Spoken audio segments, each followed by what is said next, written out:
오늘 우리에게 주시는 하나님의 말씀 보도록 하겠습니다. 신약성경 사도행전 7장 1절로 16절까지의 말씀입니다. 제가 준 신약성경 196면과 197면 사이에 있는 사도행전 7장 1절로 16절까지의 말씀, 저희 여러분들이 한 절씩 교독드리도록 하겠습니다. 대제사장이 이르되 이것이 사실이냐?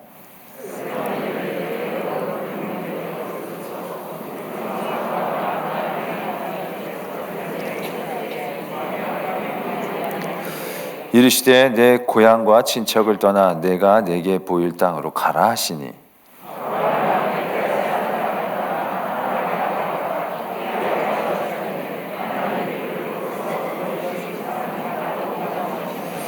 그러나 여기서 발붙일 만한 땅도 유업으로 주지 아니하시고 다만 이 땅을 아직 자식도 없는 그와 그의 후손에게 소유로 주신다고 약속하셨으며,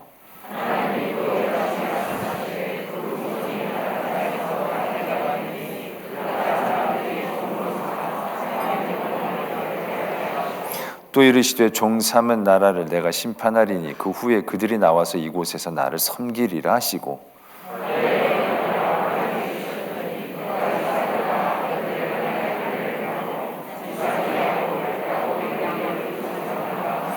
여러 조상이 요셉을 시기하여 애굽에 팔았더니 하나님이 그와 함께 계셔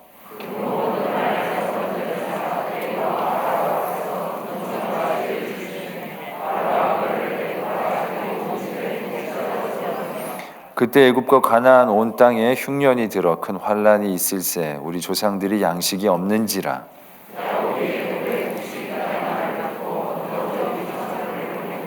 또 제차 보냄에 요셉이 자기 형제들에게 알려지게 되고 또 요셉의 친족이 바로에게 드러나게 되니라.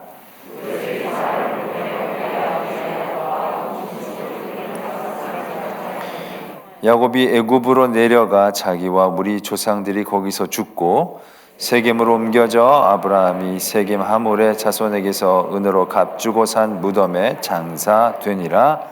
아멘. 하나님의 말씀입니다. 이 시간 이렇게 주일 저녁 예배에 또 함께 하신 모든 성도님 감사를 드립니다. 감사할 건 아니고요, 원래 당연한 건데, 여러분들 칭찬합니다. 축복합니다. 제가 이렇게 쭉 보면 요즘 이렇게 주일 저녁 이 시간대 예배를 드리는 교회가 많지 않습니다. 대부분 오후에 예배를 드리고 그냥 저녁은 가족들끼리 하라고 이제 예배를 드리지 않는 대부분이더라고요. 저도 고민이 많이 됐습니다. 가족들끼리 있게 주일 저녁에는 하지 말아야 되나. 근데 안 온다고 내가 뭐라고 안 하잖아요, 그죠? 안 온다라고 내가 뭐 벌을 받을지어다 그런 거 안 하잖아요. 가족끼리 있으실 분들은 저녁에 가족끼리 예배를 드리시라 이거예요. 그러나 또 저녁에 함께 성전에서 예배를 드리고 싶은 마음이 있는 분들이 계시잖아요, 그죠? 그런 분들이 몇 분이라도 있다라고 한다면 우리의 예배는 또 계속되어야 되지 않는가라는 생각들을 하게 됩니다. 또 저녁에 우리가 이렇게 가족처럼 우리 권사님들 찬양도 듣고 또 우리 각 교구 찬양도 듣고 그렇게 함께 모이기도 하고 낮 예배 때 하기 어려운 많은 부분들을 또 우리 이렇게 나눌 수 있다는 게 참 큰 은혜이다라는 생각들을 하게 됩니다. 솔직히 저녁 예배 안 하면 제일 좋은 사람은 저일 수도 있습니다. 제일 편한 사람은 저일 수도 있는데 왠지 저녁 예배 안 드리면 고깃집에 가서 다 먹고 된장찌개랑 밥 안 먹은 그런 느낌이 얘가 딱 좋지는 않아요. 근데 그런 느낌이 있잖아요. 하나님 앞에 온전히 드리지 않는 게 아닌가 뭐 이런 마음들. 주일 저녁 하고 나면 저도 만만치 않습니다. 근데 하고 나면 또 너무 마음에 육신은 힘들지라도 마음에 너무 큰 위로나 평안이 있기 때문에 저도 늘 이 자리를 지키려고 애를 쓰는 것 같습니다. 여러분들에게도 그런 하나님의 은혜가 늘 충만히 있기를 바랍니다. 우리 장로님들도 내가 장로니까 저녁 예배 꼭 나가야 돼 그런 의무 안 가지셔도 됩니다. 안 나오신다고 제가 자르지 않겠습니다. 근데 오늘 누가 안 나오신 거죠? 네, 괜찮습니다. 저녁 예배는 의무 아닙니다. 이건 완전 자율입니다. 완전 기꺼운 마음으로 드리는 거지. 제가 뭐라고 한 번도 내가 장로님 저녁 예배 안 나옵니까? 내가 이런 얘기 한 적 있습니까? 장로님들한테? 한 번도 한 적이 없습니다. 있나요? 있다라면 농담이었을 거지. 한 번도 한 적은 없을 겁니다. 저는 그래서 때론 우리 장로님들에게 부담을 안 드리기 위해서 내가 저녁 예배를 한번 빠져줄까? 그런 생각도 해보게 됩니다. 그냥 일부러 안 나오는 거죠. 그러면 좀 죄책감이 덜 하실까?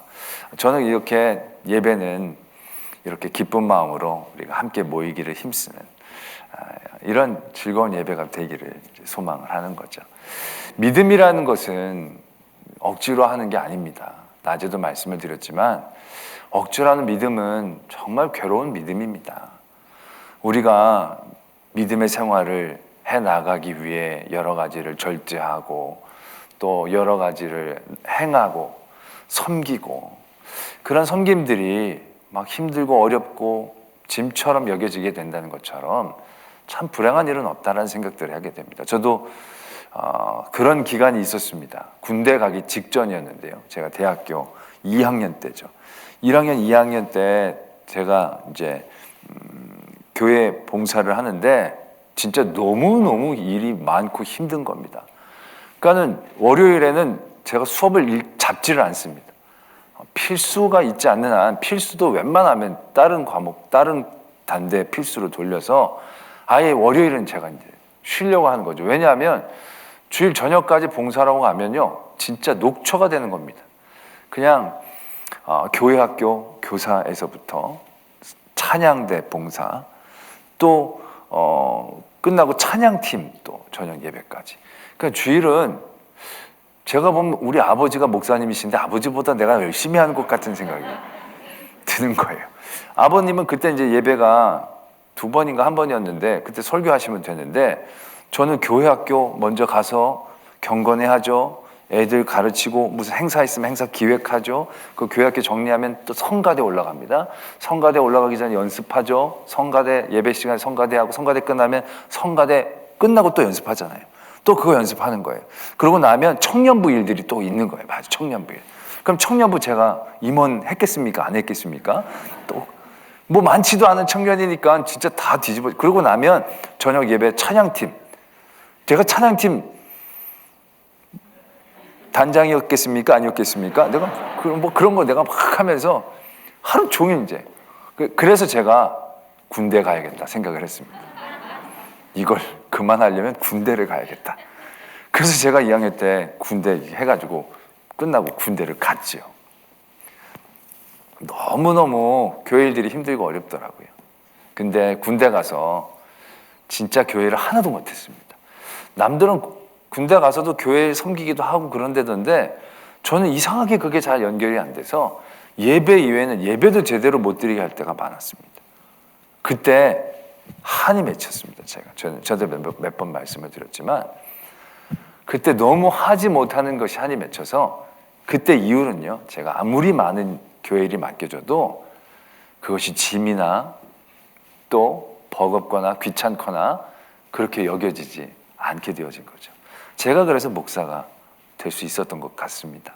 그렇게 정말로 주의 일들을 하는 것에 대한 그런 안타까움과 간절함, 그 마음이 참 저에게 귀한 은혜였습니다. 그래서 제가 목회 사역을 할 때에도 정말 엄청나게 많은 일들을 맡은 적도 있었습니다. 진짜 주일날 정말 눈코 뜰 새 없이 정말 피곤해서 점심을 오후 4시에 먹고 막 그럴 때도 많았습니다. 그럴 때도 한 번도 제가 불편한 적은 없습니다. 정 힘들면 하나님 나에게 왜 이렇게 많이 일을 시키십니까? 이런 게 아니라 하나님 저를 지금 데려가시면 제가 천국에 갈 수 있을 것 같은데 뭐 이런 식으로 얘기했지 막 불평한 적은 한 번도 없었던 것 같습니다. 하나님의 일은 그렇게 되어져야 하는 것입니다. 그래서 여러분들 내가 요즘 교회 일이 그렇게 여겨지는데 그럼 나도 군대 입대해야겠다. 군대 입대하면 오케이. 근데 근데 쉬어야겠다. 뭐 이런 생각은 절대로 건강한 생각이 아니라고 생각을 합니다. 그건 회피이지 해결이 아닙니다. 저처럼 극단적으로 그렇게 하는 것은 절대로 권장할 만한 일이 아니고요. 그 일들에 대한 본질을 바라볼 수 있어야 하는 거죠. 제가 낮에도 말씀을 드렸지만 내 것으로 하면 얼마 가지 못합니다.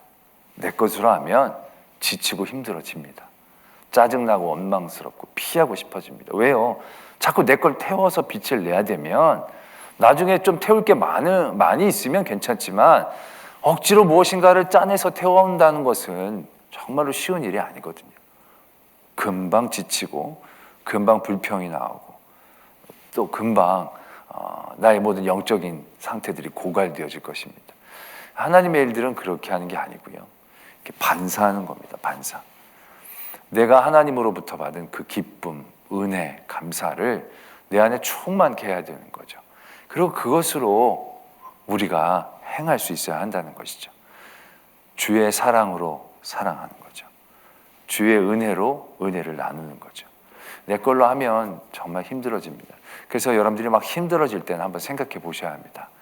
주의 은혜로, 주의 사랑으로 내가 하고 있는지 아니면 내 힘, 내 뜻, 내 생각, 내 의지로 하고 있는지 한번 되돌아봐야 합니다.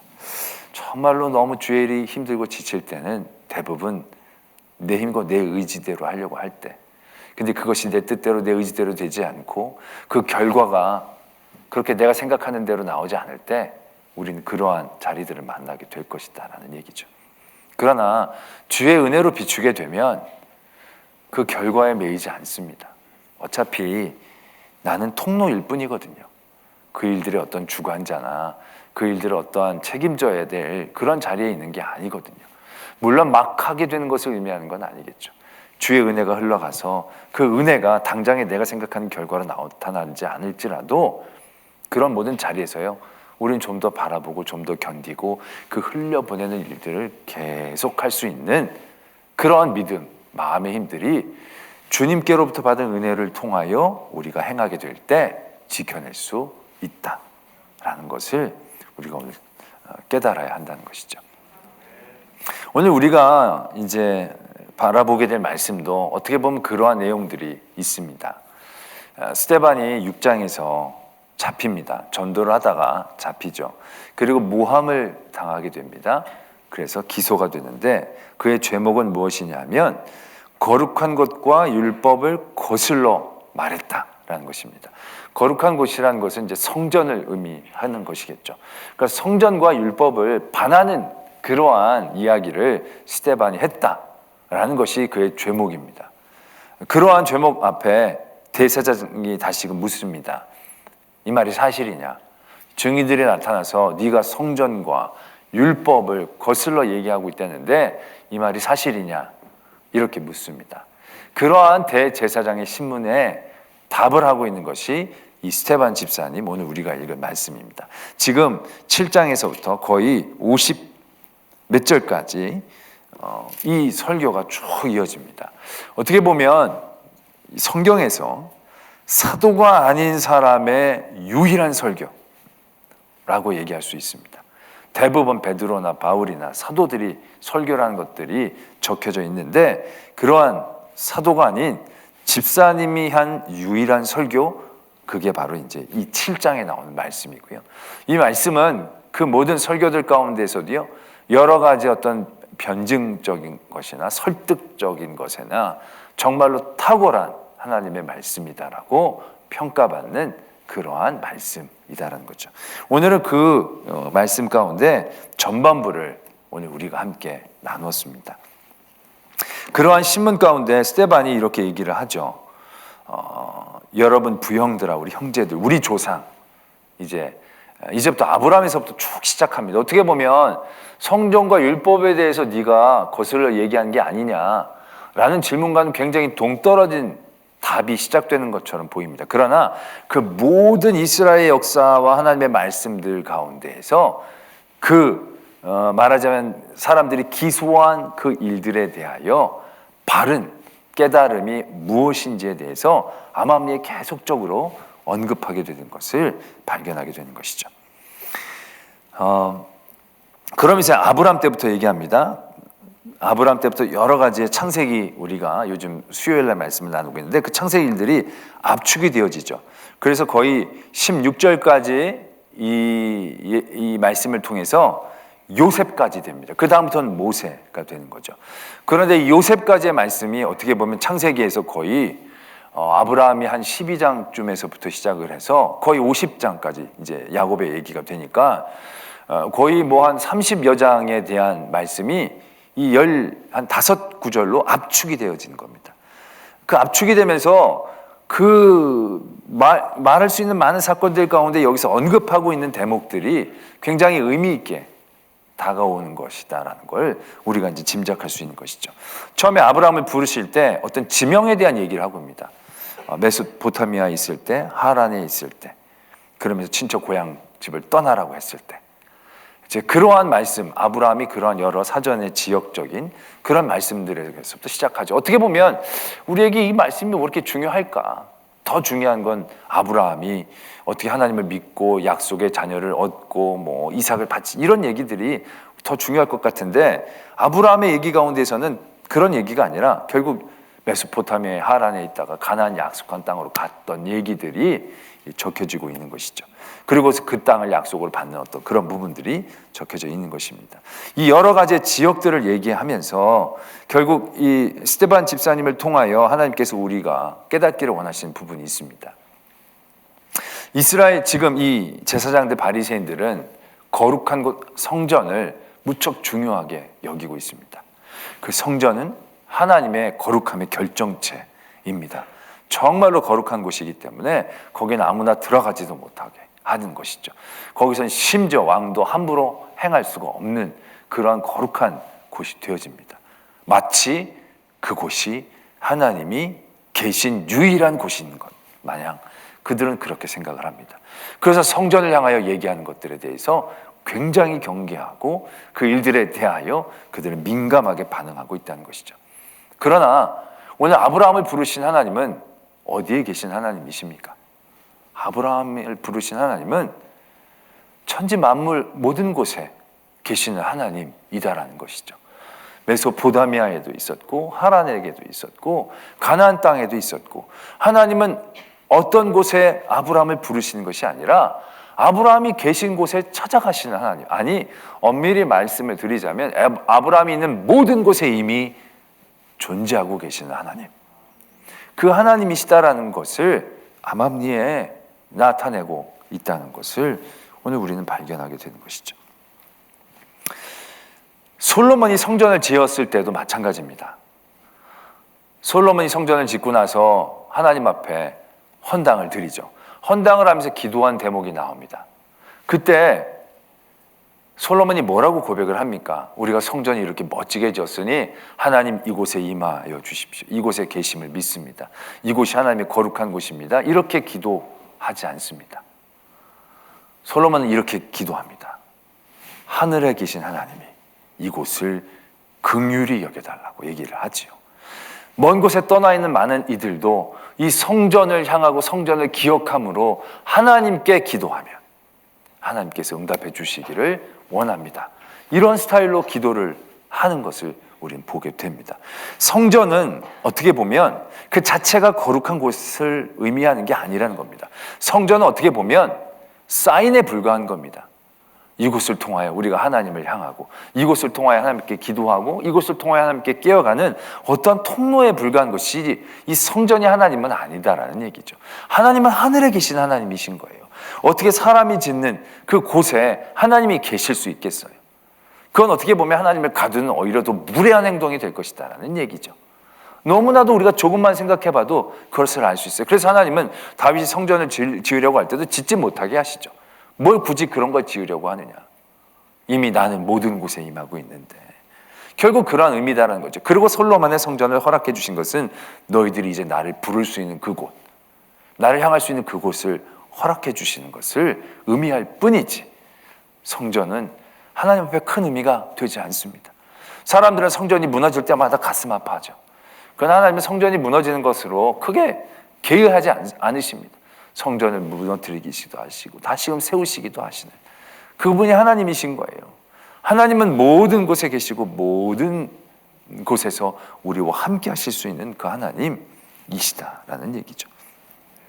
성전에 대한 거룩함을 폄하하는 것은 아닙니다. 결국 하나님의 어떠한 사인, 하나님을 바라본 그곳의 의미만으로도 우리의 삶의 자리에서는 굉장히 바라볼 수 있고 위로받을 수 있는 귀한 하나님의 우리에게 주신 도피성과도 같은, 말하자면 방주와도 같은 그런 은혜의 의미들은 분명히 있는 것이죠.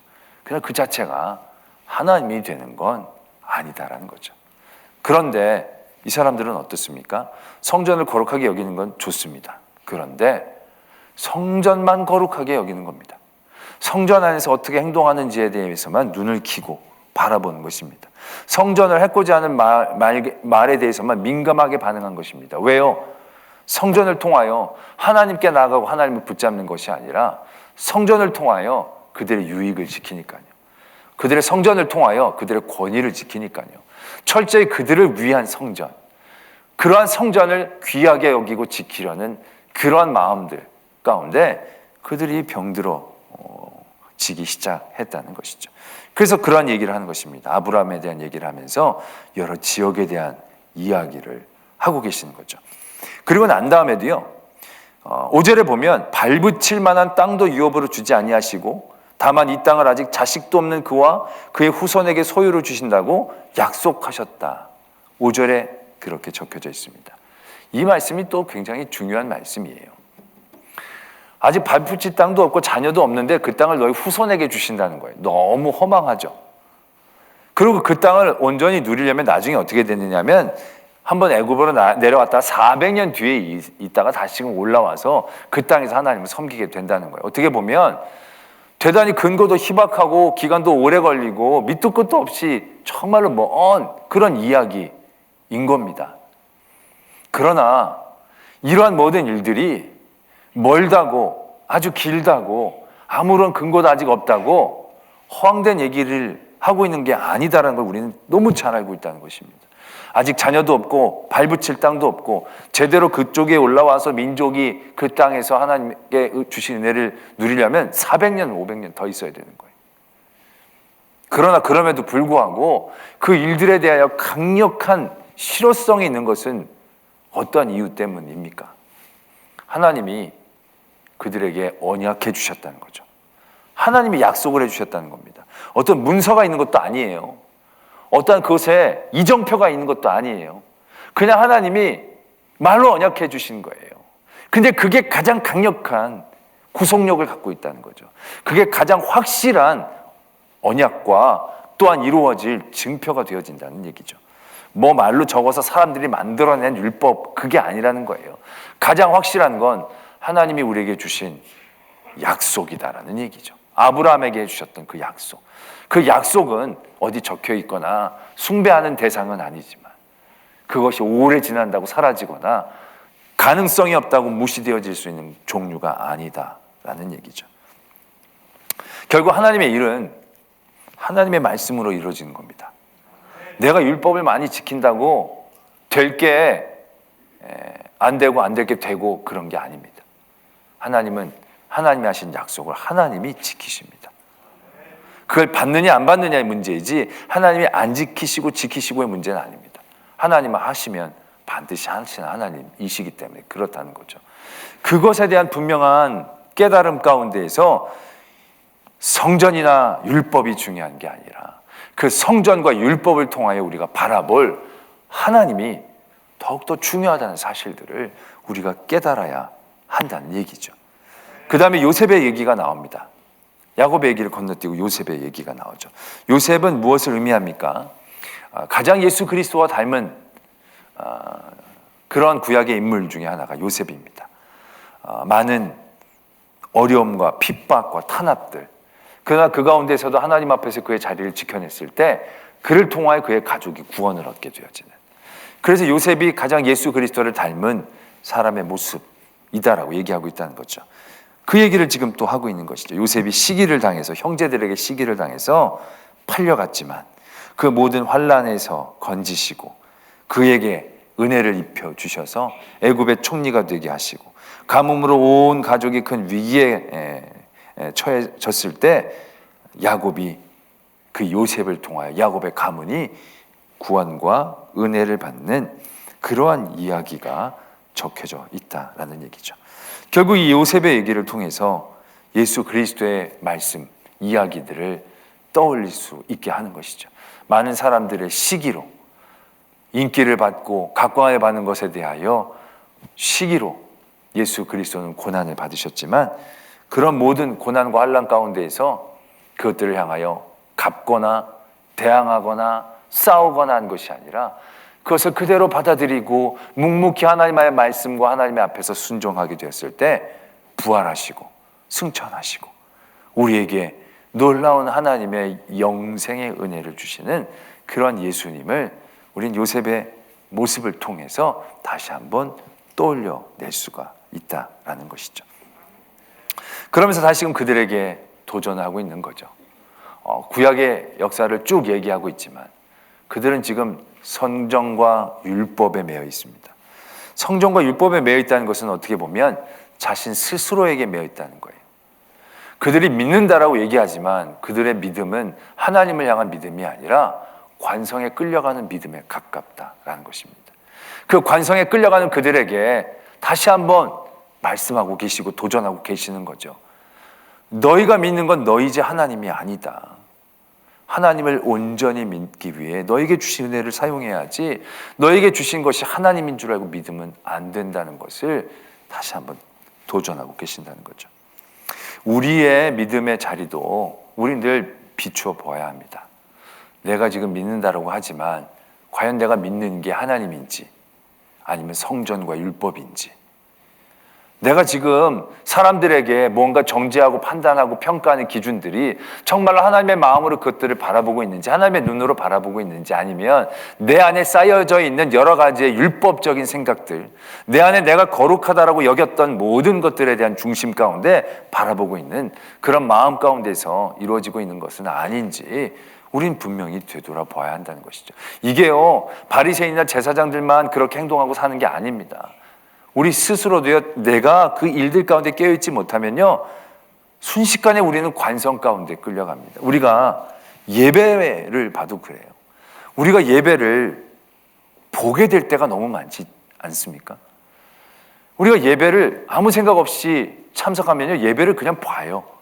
그냥 오늘 예배 드려야겠다라고 하지만 와서 찬양 부르면서 오늘 찬양 은혜가 되네, 오늘 찬양 좀 힘드네, 오늘 찬양 왜 저래, 오늘 말씀을 들으면서도 오늘 말씀 좀 가슴에 와닿네, 오늘 말씀 별로네, 그리고 오늘 예배를 드리고 났더니 왠지 마음이 평안하네, 이러한 느낌으로 우리가 계속적으로 나갈 때가 있어요. 이거 예배 드리는 거 아니죠. 이거 예배 보는 겁니다. 내가 뮤지컬을 본다, 영화를 본다, 드라마를 본다는 거예요. 내가 오늘 영화를 보러 갔더니 영화가 마음에 들고 재밌네, 영화를 봤더니 스트레스가 풀리네, 영화를 봤더니 뭐에 마음이 남는 게 있네, 이거 영화를 본 거지요. 우리가 예배를 드릴 때 이렇게 관성적으로 드릴 때가 많아요. 그러면서 관성적으로 드리는 게 옳다라고까지 여기는 거예요. 오늘 내가 별로 은혜를 못 받았네, 오늘 예배는 완전히 꽝이네, 오늘 내가 저 말씀은 영 나한테 이해가 안 되네, 설교자가 잘못됐네, 오늘 찬양이 저게 뭐야, 찬양 내가 잘못했네. 우리는 순식간에 내가 신봉하고 있고 내 관성으로 가고 있는 그것으로 오늘 제사장과 바리새인의 자리에 서게 될 때가 적지 않다는 겁니다. 예배는 드리는 거죠. 예배는 나를 위한 예배가 아니라 하나님께 드려지는 예배인 거예요. 내가 조금 불편하더라도, 내가 불편한 가운데서 하나님을 기뻐하는 내 모습을 기뻐하시는 하나님, 그 하나님께 드려지는 나의 드림이에요. 내가 제물 되어지는 거예요. 내가 관객이 되어지는 게 아니라는 얘기죠. 그게 예배라는 사실을 모르는 사람은 아무도 없을 거예요. 그러나 우리는요, 그 중심과 하나님을 향한 뜨거운 그런 깨어있음 가운데 조금이라도 나태해지면 금방 예배를 보게 돼요. 금방 그 관성에 끌려가게 되어지는 거죠. 오늘 스테반 집사님을 통하여 하나님은 그 관성을 깨트리기를 원하시는 거죠. 그들이 옳다 맞다고 생각하며 하나님은 생각하지 않고 그들의 생각에 갇혔던 그들의 관성들, 그러면서 그 굉장히 믿음이 좋은 것처럼 생각했던 그들의 어리석음들을 하나님은 깨트리시고, 그들의 어리석음이 아닌 지금 이 시대도 그런 어리석음 가운데에 나도 모르게 끌려가고 있는 우리의 그러한 모습들을 바라보고 도전하시는 것입니다. 할렐루야. 거룩한 성전을 허락하시는 하나님, 율법을 지키는 게 중요한 게 아니라 율법을 통하여 하나님의 마음을 더 알기를 원하시는 그 하나님, 그 하나님을 향한 중심 가운데 온전히 깨어있고 도전한 성도들 되어지기를 소망합니다. 관성으로 가는 게 아니라 늘 날마다 관계로 나아가기를 원합니다. 예배를 드리고 기도를 드리고 말씀을 통하여 하나님의 마음을 알고 고백을 듣는, 그것이 매일같이 성공하기는 쉽지 않을 것입니다. 그러나 그러한 마음 가운데 늘 깨어 있어야 우리가 빠져가는 관성이 옳다라고 여기는 그러한 지경까지는 떨어지지 않고 다시금 하나님께서 새롭게 하시는 은혜를 받는 성도의 자리를 지켜낼 줄로 믿습니다. 저는 그런 생각을 해봅니다. 예수님이 다시 오실 때는 정말로 모든 사람들이 알아보시기에 오시겠지만 처음 오실 때처럼 예수님이 오실 때 우리는 잘 알아볼 수 있을까? 바리새인처럼 기득권에 갇혀서 내 관성에 갇혀서 예수님을 부정하는 그런 자리에 있지는 않을까? 그러한 성도가 되지 않기 위해 늘 깨어 기도하기를 소망합니다.